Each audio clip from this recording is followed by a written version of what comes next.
Board environmental science का एक important topic growth पढ़ने वाले हैं। So growth in living things, अगर ग्रोथ होगी तो ग्रोथ सिर्फ लिविंग थिंग्स में होगी, ना कि नॉन लिविंग थिंग्स में। A baby grows up to become an adult person, एक छोटा सा बच्चा अडल्ट पर्सन में ग्रो करता है। अ पर्सन मैन भी हो सकता है, वुमेन भी हो सकती है। During the period of its growth the baby gain in weight, height and strength. जब कोई बेबी ग्रो करता है, उसमें ग्रोथ होती है, तो उसके साथ उस बेबी की हाइट भी बढ़ती है, इवन वेट भी बढ़ता है और उसमें स्ट्रेंथ भी आती है।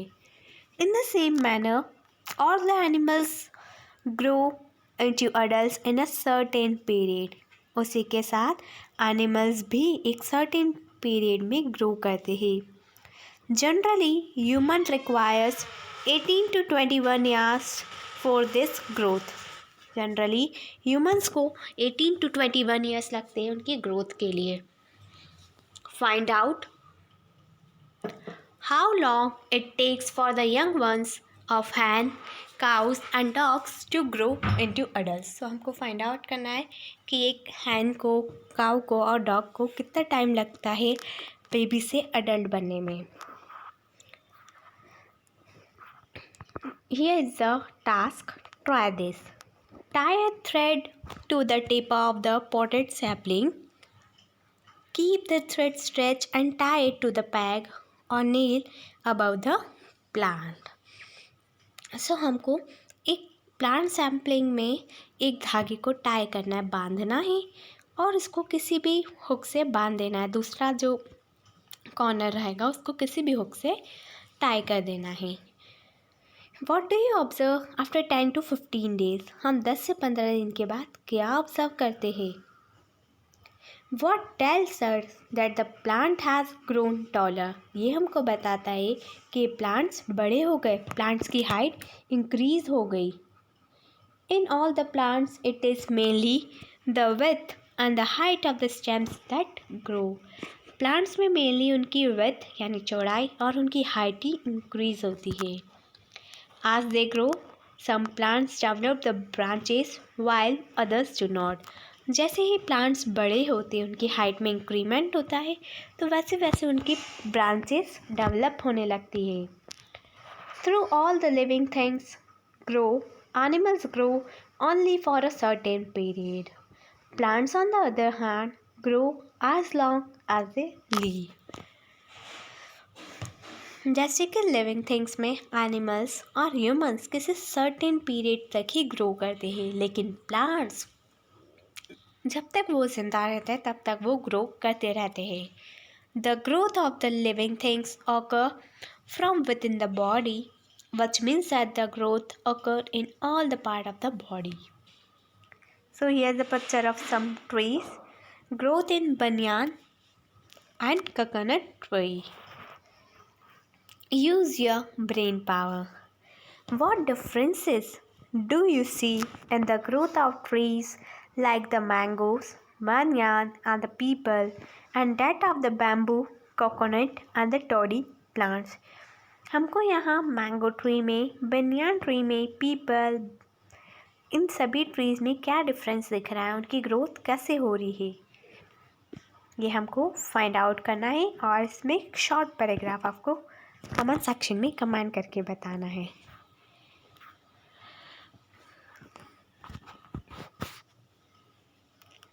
आज हम लोग class 6 Maharashtra board environmental science का एक बहुत इम्पॉर्टेंट टॉपिक जिसके डिमांड भी बहुत है वो पढ़ने वाले हैं। Food is necessary for growth. खाना हमारी ग्रोथ के लिए बहुत ही ज़्यादा ज़रूरी है। सो अब हम पढ़ेंगे कि कैसे। Plants make their food in sunlight. Plants अपना खुद का खाना सनलाइट में बनाते हैं, खुद ही अपना खाना प्रिपेयर करते हैं। Plants produce food from the water, nutrients in the soil and the carbon dioxide present in the air. Plant अपना खाना प्रोड्यूस करते हैं with the help of water, nutrients जो उनको सॉइल से मिल रहा है और कार्बन डाइऑक्साइड जो हमारे एटमॉस्फेयर में है। This process takes place in the leaves of plant. ये प्रोसेस प्लांट की लीफ में होती है। It is brought about in the presence of sunlight. ये मेनली प्रेजेंस ऑफ सनलाइट में ही होती है, यानी सनलाइट जब रहती है इट मीन्स दिन के टाइम में ही ये प्रोसेस होती है with the help of chlorophyll in the leaf. So this process of food production is called photosynthesis. So plant जब अपना खुद का खाना प्रोड्यूस करते हैं, खुद का खाना बनाते हैं, तो उस प्रोसेस को हम बोलते हैं photosynthesis. During this process plants give out oxygen. और इस प्रोसेस में प्लांट हमको ऑक्सीजन गैस देते हैं. इवन वो कार्बन डाइऑक्साइड की प्रेजेंस में अपने फूड बनाते हैं और हमको ऑक्सीजन देते हैं. Plants appear mainly green in the color due to the chlorophyll in them. Plants green colour के इसलिए दिखते हैं क्योंकि उनमें क्लोरोफिल प्रेजेंट है. सिर्फ क्लोरोफिल की वजह से ही प्लांट्स का कलर ग्रीन रहता है. अब हम एनिमल्स के बारे में पढ़ेंगे. Animals however do not have chlorophyll. Animals के पास क्लोरोफिल नहीं होता है. They do not produce their own food. Even वो अपना खाना खुद प्रोड्यूस भी नहीं करते हैं. They search for food. वो अपने खाने की खोज में रहते हैं.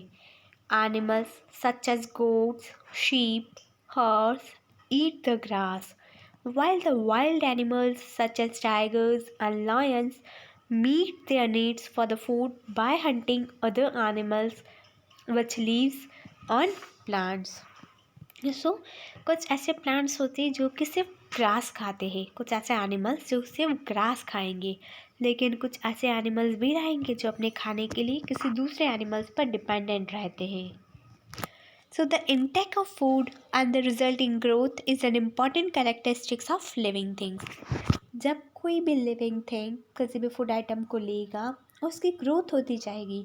तो ये एक बहुत ही इम्पॉर्टेंट कैरेक्टरिस्टिक्स, एक बहुत ही इम्पॉर्टेंट फीचर एक लिविंग थिंग का.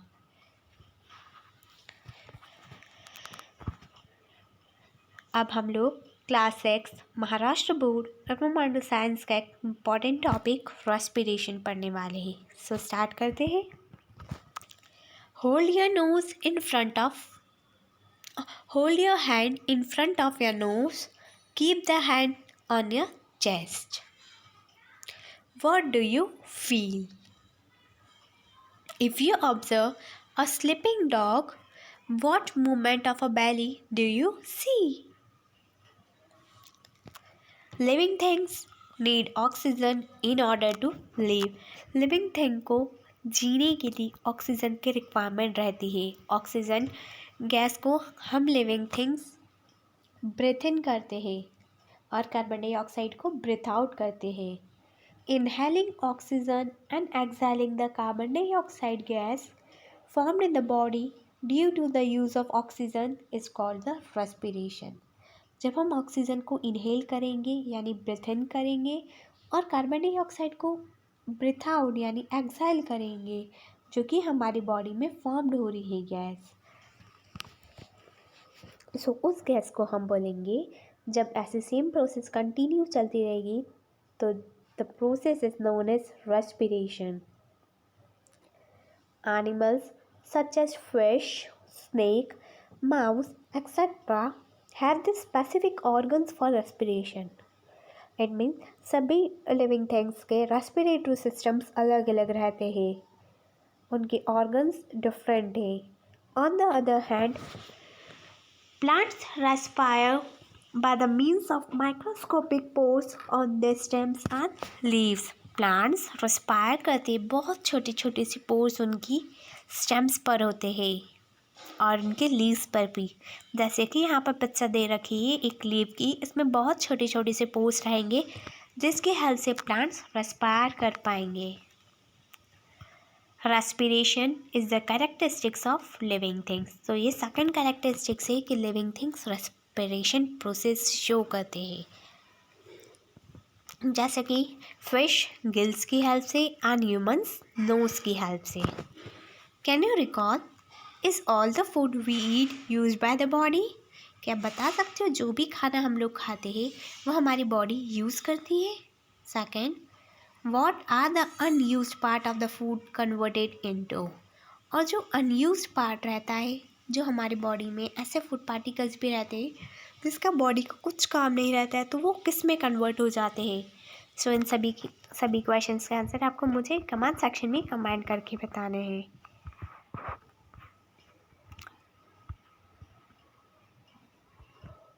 अब हम लोग class 6 Maharashtra board environmental science का एक इम्पॉर्टेंट टॉपिक एक्सक्रीशन पढ़ने वाले हैं। सो स्टार्ट करते हैं। Waste substances are form during the many processes that take in the bodies of animals. So जब भी किसी भी एनिमल की बॉडी में कोई भी प्रोसेस हो रही है तो बहुत सारे वेस्ट सब्सटेंसेस प्रोड्यूस होंगे।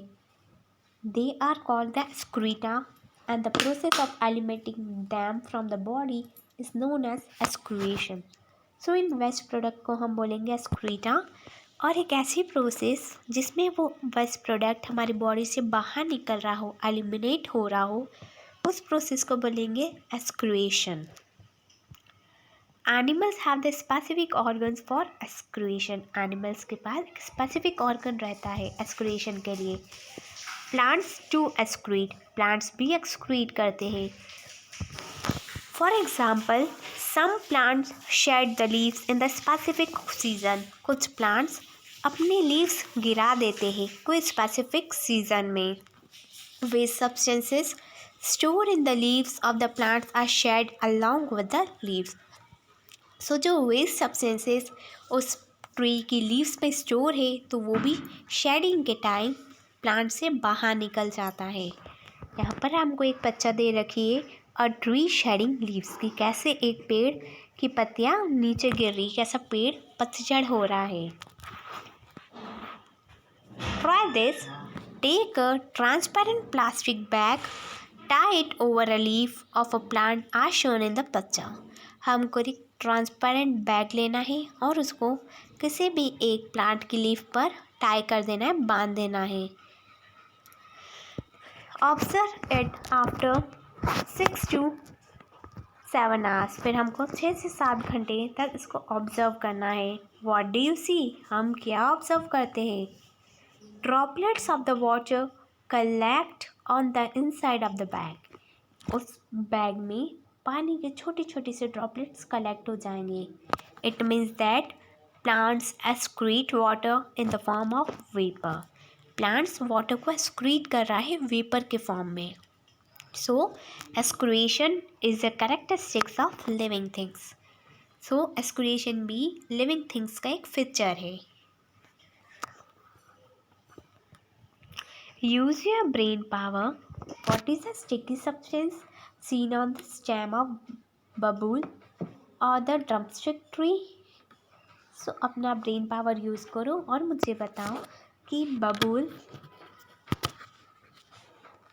और ड्रमस्टिक ट्री पर जो स्टिकी सब्सटेंस होता है वो क्या है। Observe and discuss.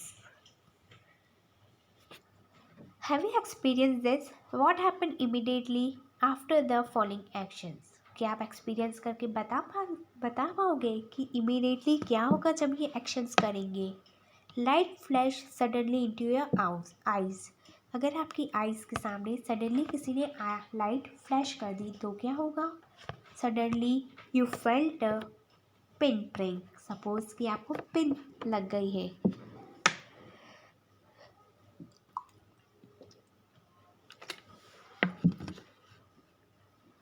और अगर आपको पिन लगी और अगर आपको किसी ने चिमटी ली है तो आप कैसा एक्शन बताओगे। The leaves of the mimosa plant was touch. Mimosa plant की लीव्स को अगर हम टच करेंगे तो क्या होगा। And at the sunset lamps of the street और the courtyards are light and insects gather around the lamps.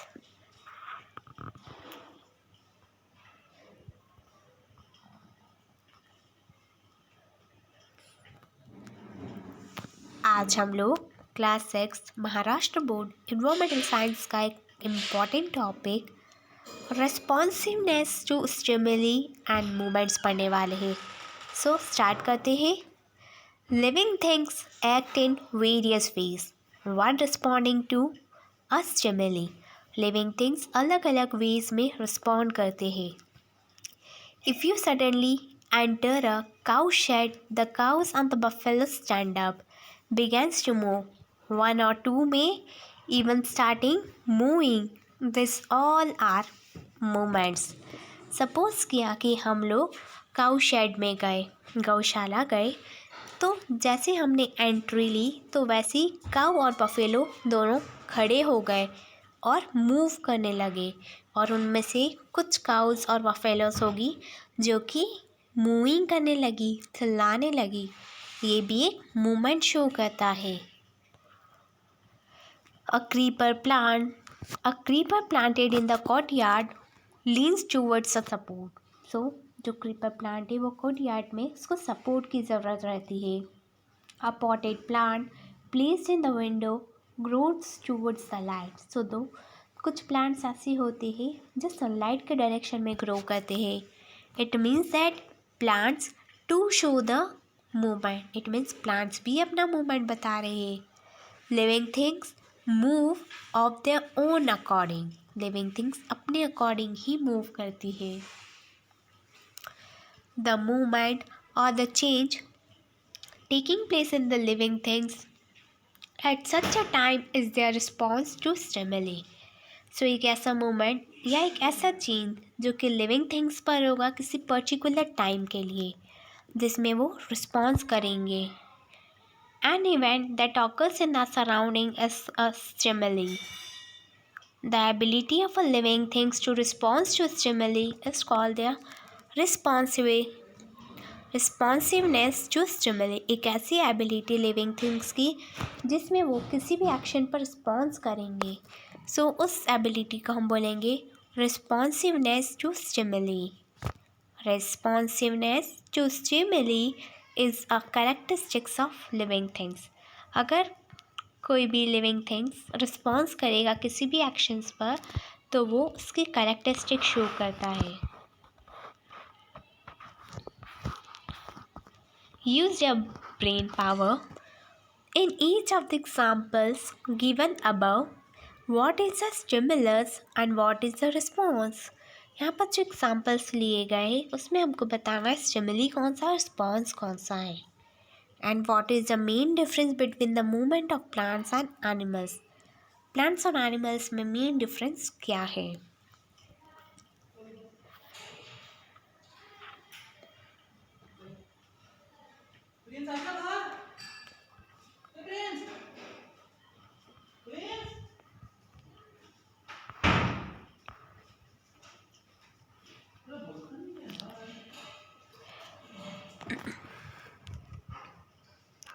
अब हम लोग class 6 Maharashtra board environmental science का एक सिंपल सा टॉपिक रिप्रोडक्शन पढ़ने वाले हैं। सो स्टार्ट करते हैं।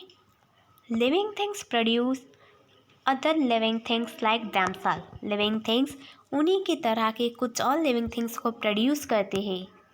Some animals give birth to their young ones. कुछ एनिमल्स अपने ही यंग वंस को बर्थ देते हैं। सम ले एग्स, कुछ अंडे देते हैं। Their young ones hatch out of the eggs. So जो एनिमल्स एग देते हैं उन्हीं के यंग वंस उस अंडे में से निकलते हैं। New plants are produce from the seeds, stems और the leaves of the plant. कुछ नए प्लांट्स प्रोड्यूस होते हैं उसी प्लांट की लीव से, स्टेम से या सीड से। The process by which a living things generate a new living things like itself is called the reproduction or the procreation. एक ऐसी प्रोसेस जिसमें लिविंग थिंग्स जनरेट करती है अपने जैसे नए लिविंग थिंग्स को, उस प्रोसेस को ही हम बोलते हैं रिप्रोडक्शन या procreation. And reproduction is a characteristics of living things. Reproduction ही लिविंग थिंग्स के एक इम्पॉर्टेंट फीचर्स होता है, जैसे कि a bird and its eggs. Here is a picture of bryophyllum, a mare and his foal and a rose cuttings. तो यहाँ पर रिप्रोडक्शन शो हो रहा है। Use your brain power. Why have so many type of plants and the animals been able to survive on the earth even today? आज के time पर भी कई सारे प्लांट्स और एनिमल्स कैसे सर्वाइव कर पा रहे हैं? Observe and discuss.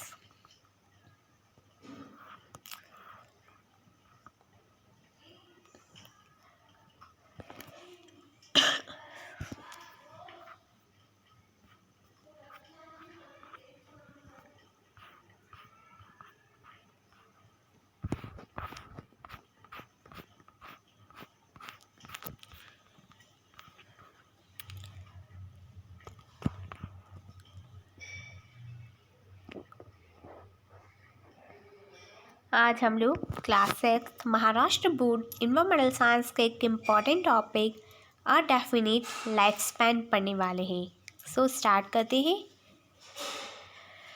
At a certain stage of life living things become capable of reproduction. Life की एक सर्टेन एक स्टेज जाने के बाद कोई भी लिविंग थिंग्स कैपेबल हो जाता है रिप्रोड्यूस करने के लिए।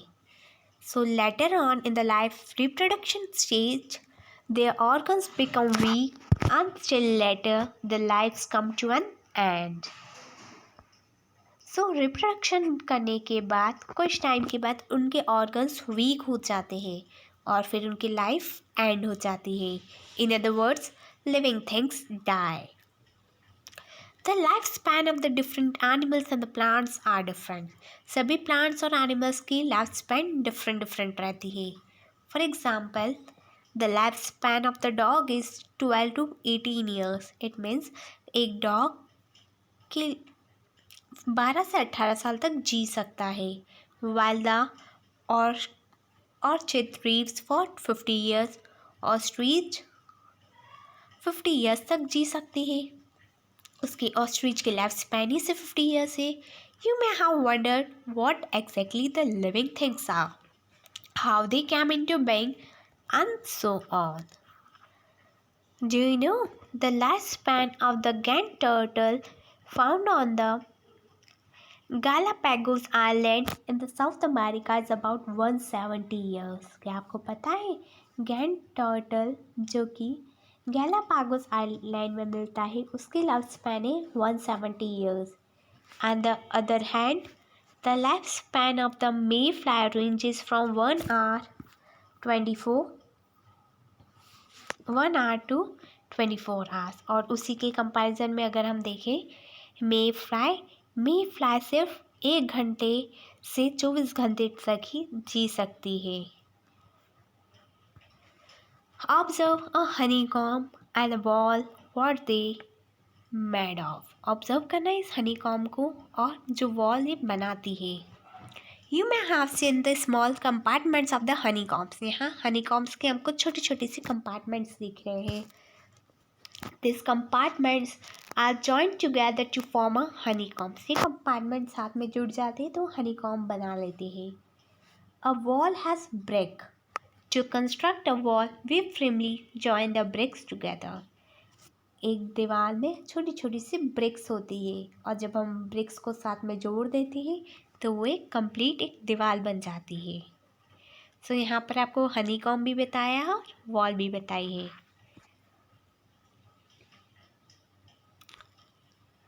आज हम लोग class 6 Maharashtra board environmental science का एक important topic a cellular structure पढ़ने वाले हैं। स्टार्ट करते हैं। Living things are made of small units called cell.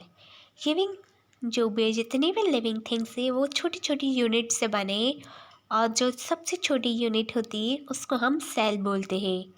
All the actions and the process in the body of living things are brought about with the help of this microscopic cell। जितनी भी actions या जितनी भी process living things के body में होती है वो इन्हीं माइक्रोस्कोपिक सेल की वजह से होती है। Some living things are made of a single cell। They are called the unicellular organism। कुछ ऐसे भी लिविंग थिंग्स हैं जो कि सिर्फ सिंगल सेल से बने हैं। उन लिविंग ऑर्गेनिजम्स को हम यूनिसेलुलर ऑर्गेनिजम्स बोलते हैं। And on the other hand the living things that are made up of many cells are called the multicellular organism. लेकिन कुछ ऐसे भी ऑर्गेनिजम्स होते हैं जिनकी बॉडी पर बहुत सारी सेल्स रहती है उन ऑर्गेनिजम्स को हम मल्टी सेलुलर ऑर्गेनिजम्स बोलते हैं। The amoeba and some other microorganisms are unicellular, while the man, cow, mouse, cockroach, elephant, banyan tree, the onion plant, all are multicellular organisms. All the characteristics of living things are seen in every cell of a living thing, whether it is unicellular or the multicellular. Cellular structure is the main characteristics of the living things, even though the number of cells may vary. Cellular structure एक बहुत ही important characteristics है living things का। ये vary हो सकता है, it means sales के number vary हो सकते हैं हर लिविंग थिंग्स में। सो बच्चों, आई होप कि you enjoy this video and आपको उस वीडियो के सारे टॉपिक क्लियर हो गए होंगे। And if you have any query, then comment in comment section. Thank you. Have a nice day.